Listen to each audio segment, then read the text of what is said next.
My name is Joy Harris, and I am from Toledo. I was born and raised in Toledo, Ohio, to two wonderful Christian parents, and I have four brothers. And I grew up just in a regular, neighborhood where my mom stayed home with us every day. My dad worked for United Parcel, and we just had a normal, fun family. We had so much fun and love in our home. That's what I was shaped and molded in. And I have so many beautiful memories. My both parents are both deceased now, so I am here carrying their torch and taking up where they left off because they were the greatest humanitarians. They were so wonderful, and they cared about people's lives and they cared about how people felt and people's well-being as I do. So I grew my family, all of my brothers, we're kind of the same way, but I kind of took a deeper liking for just seeing people thrive. So anyway, I grew up and I went to high school and I didn't go to college. I went to beauty college and I was a hairstylist for 30 years and a hair colorist also. And also I was a food caterer. I did that kind of work too. Everything was always in service and serving people. But then due to an injury of my back, my spine, due to the wear and tear of that career, I was forced to make some really tough decisions, and I had a lot of things going on. I had a sick mother, my parents both got, passed away.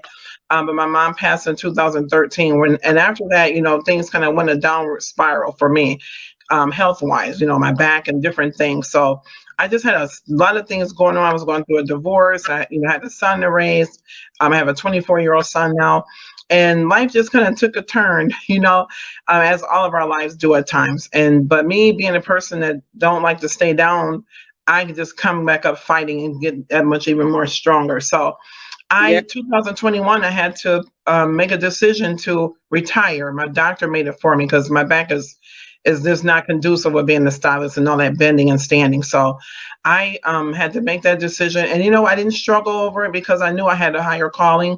And the higher calling is for me to, instead of decorating the outside of doing people's hair and making them look beautiful on the outside, I wanted to delve more into the internal part of people. Because in my chair, basically you're doing coaching. I was life coaching there for free as an added service. So I just decided I wanted to do something different and answer the call that I have been running from because I have a way with helping people become their best selves as I'm doing the same. Wow. So let me ask you this. I remember having a conversation with you once where you talked about your name. You told me a story about when your father gave you the name Joy. There was a story behind that. What was that story? Well, they said when we get our first daughter, we're going to name when we finally get a daughter, because it was two boys first, they said we're going to name her Kelly Danielle. But they said when they did actually have a daughter born, because back then they didn't tell you, you just got what you got. It was a surprise. You didn't get all the ultrasounds and all that. So my dad, they decided to give me the name Alicia is my first name, which means truth and noble. And then they gave me the middle name of Joy, which is a fruit of the spirit, and like from the scripture where it says, weeping endureth for a night, but joy cometh in the morning. So joy cometh in the morning. Yeah. And listen, ladies and gentlemen, if you are in any social media website, especially Instagram, you know that joy comes in the morning, the noon, and the nighttime. Because when she comes on camera, she is spreading that joyful light. So throughout the day, you see joy if you come into contact with this young lady, And I know that the first time I met you, you were very energetic, you were very positive, and it was a great experience. Thank you. I didn't even know at the time that you did any type of coaching.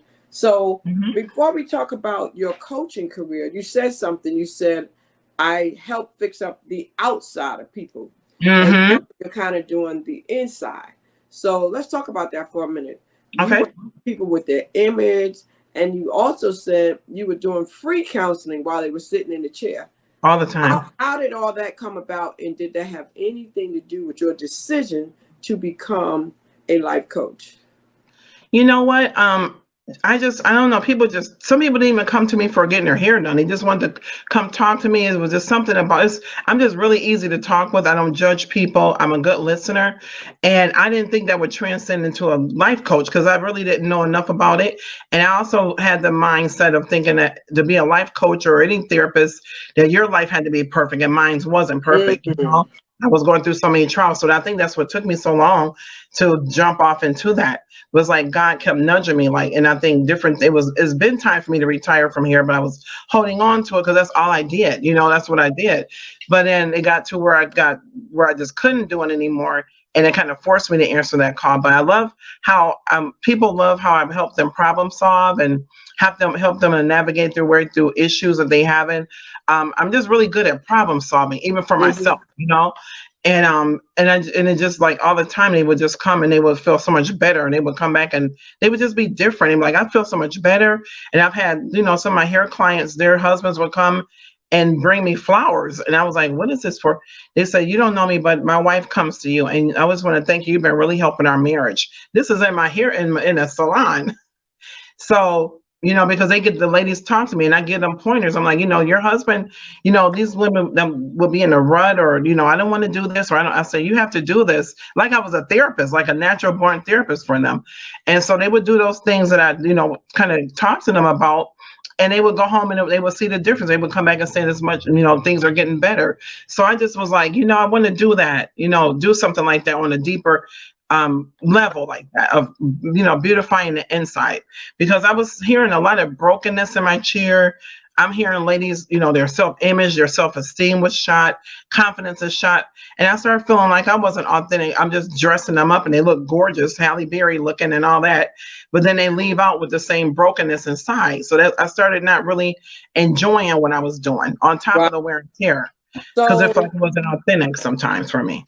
so when did the light bulb go off? When did the decision get made? Like, you know what? I want to be a life coach. I want to empower people. I want to be that catalyst to show up and help people to recognize their own value and their own worth. When did that Hmm. happen? In 2021? Was it in the middle of the night? Was you sitting there in the chair doing somebody's hair? How did it come to you? And what were you doing when it did? I'm gonna tell you, I was having just some different medical things going on in my legs. I was having a circulation issue. I was in wound care for like 2.5 years because I had all these wounds on my leg. So it forced me to have to sit down, and that was God sitting me down, because I always tended to stay busy